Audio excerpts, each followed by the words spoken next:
Hey guys, Julian here, and today I want to talk about willpower and how perhaps we need it less than we think, and to give you an alternative. So I hear a lot about willpower. People tell me the reason we've got an obesity epidemic is, as a society, we lack willpower. We need to eat less, move more, get more willpower, everything will be fine. But I've got a problem with that. We didn't have an obesity epidemic for thousands of years. We get to around 1960 and our obesity rates shoot up, and they've been shooting up ever since. So what happened around about 1960? Did we all lose our willpower overnight collectively? To me that doesn't make sense. Maybe something else happened around 1960. Maybe there was that we're the same but the world changed. Maybe something to do with the freely available, hyper palatable, high calorie junk food that arrived around about the 60s. So willpower's great if you've got it, and when I've got it I feel I can take on the world, but often when I need it most, like 5:30 in the morning when I'm trying to get out of bed, willpower's gone walkabout. It's that friend that never turns up, the unreliable mate. So is there somebody or something we can depend on? Well, as it happens, there is. Yeah, there's this thing called character.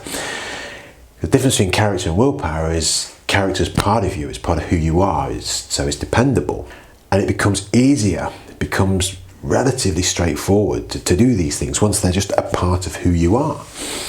So how do we build character? Well, we build character by winning fight-throughs. These fight-throughs are those little battles where we turn down something we want to do. So whether we turn down something we want to eat, or we turn down something that we want to do that might be staying in bed in the snugly warm bed rather than going out into the cold rain in the morning at 5:30. That's a fight-through, and that's how we build character, as is the donut.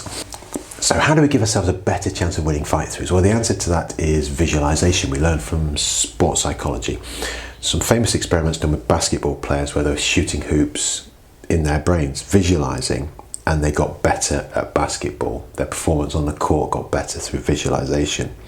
To me, that's fascinating, and we can learn from it. So I have a problem with Belgian chips. It's a place in Brighton. So what can I do that's different? Well, I can learn from the basketball players. So I can visualize going to Belgian chips without going. So I can imagine myself walking down the road in there, the sights, the sounds, the handing the money over, the smells, the tastes, the guilt, the heavy feeling, the bloated feeling, the indigestion in the middle of the night. I can actually live it without doing it. Now, come back to the place where I still had agency, where I still had choice. For me, that's around about the pub door. It's kind of my sliding doors moment, if you remember the film. I can go right, I can go left. Now I'll play with some other options in that moment by the pub door. What else could I have done? And I'll be creative and I'll come up with a few things. Pick one, live that one out as well in my head. All the way home, feeling lighter, feeling better, feeling richer. Next morning, no indigestion. Play that one out, come back to that moment, my sliding doors moment by the pub door, and make a plan. When I get here, this is what I do.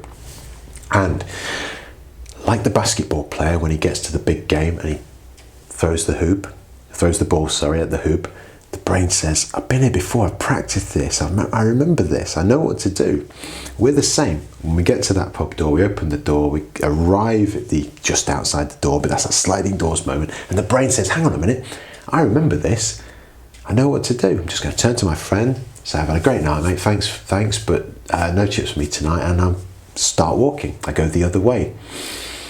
Doesn't guarantee success. Of course it doesn't. Just like the basketball player doesn't guarantee he's going to shoot the hoop every time. Of course it doesn't. But it gives you a much better chance of winning fight-throughs if you visualize them and you've lived them out in advance. Subscribes, likes, always great, guys. Comments, brilliant. And I'll catch you next time. Bye for now.